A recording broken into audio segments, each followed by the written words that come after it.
This week on the Retirement Quick Tips podcast, I'm sharing with you 5 expensive things I bought last year in 2024 that were completely worth the splurge. And before I get into today's topic, I want to reiterate that to be worth the splurge, it has to fit a 2-part test. The first part is, does it fit within your budget?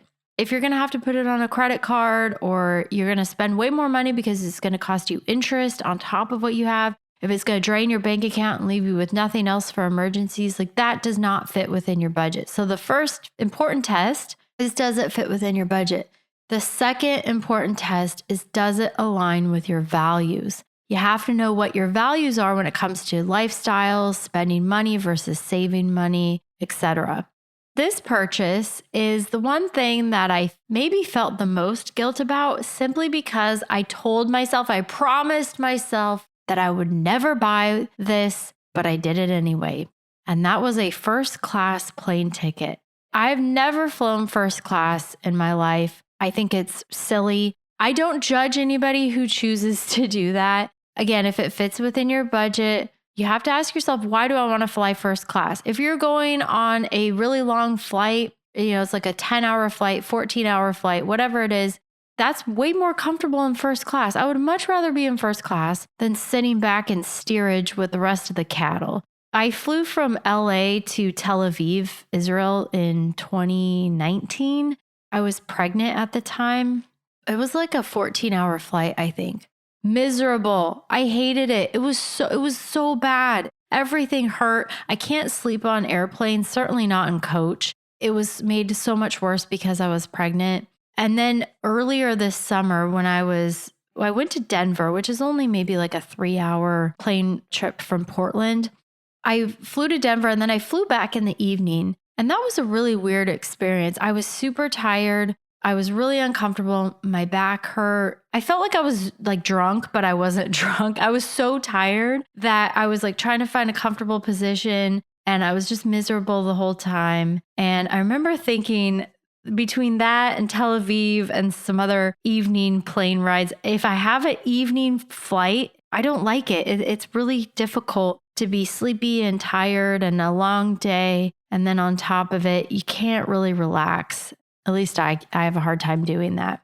So then I went to Atlanta in October for a conference. And when I was buying the plane tickets, I noticed on the plane ride back home, which was an evening flight, and Atlanta to Portland is a little over 5 hours. That's a long flight.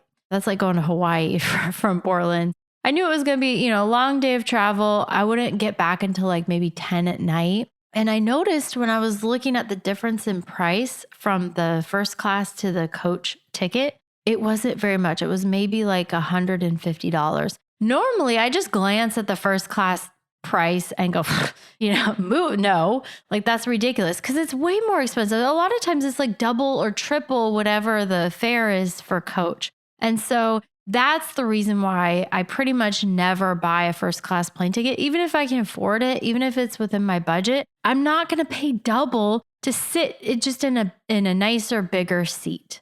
But I will pay an extra $150 for a 5-hour flight in the evening coming home from a long week of travel, hotel stays, etc. So that's exactly what I did. Like I said, it fit within my budget. It somewhat fit within my values. Part of the reason why I don't want to buy a first class plane ticket is because I think it's an unnecessary, wasteful expense. When you're getting to point A to point B, I could just as well get there in coach as I can in first class. So to me, it doesn't make sense to pay a huge premium to fly first class when I'm not a princess. I can be in coach. But I will say, after flying first class, it was totally worth the splurge given the difference in cost from what I paid to be in coach versus what I paid to be in first class. And now that I've done it, that's the other hard part, is that I knew if I flew first class, I'd want to fly it again. And I wouldn't want to go back with the rest of the cattle in the back of the plane. But I honestly think I bought tickets to go to California with my kids, which is a whole other, boy. I'm traveling alone with 3 out of 4 of my kids in February. So wish me luck, Godspeed. Anyways, but I do value comfort. And so I think that trumped everything else when it came to making the decision. is that it wasn't a much more of a spend, and I felt that it was worth it to have comfort. Also, someone waiting on me the whole time. She knew my name. Ashley, would you like anything? Ashley, can I get you something? I was like, oh, yes, but I'll have some tea, please. I mean, it was fantastic. I loved it. Will I do it regularly? No. But will I do it again if the difference and the delta and the prices is not that much? Definitely yes. All right, that's it for today. Thank you so much for listening. My name is Ashley Michike, and this is the Retirement Quick Tips Podcast.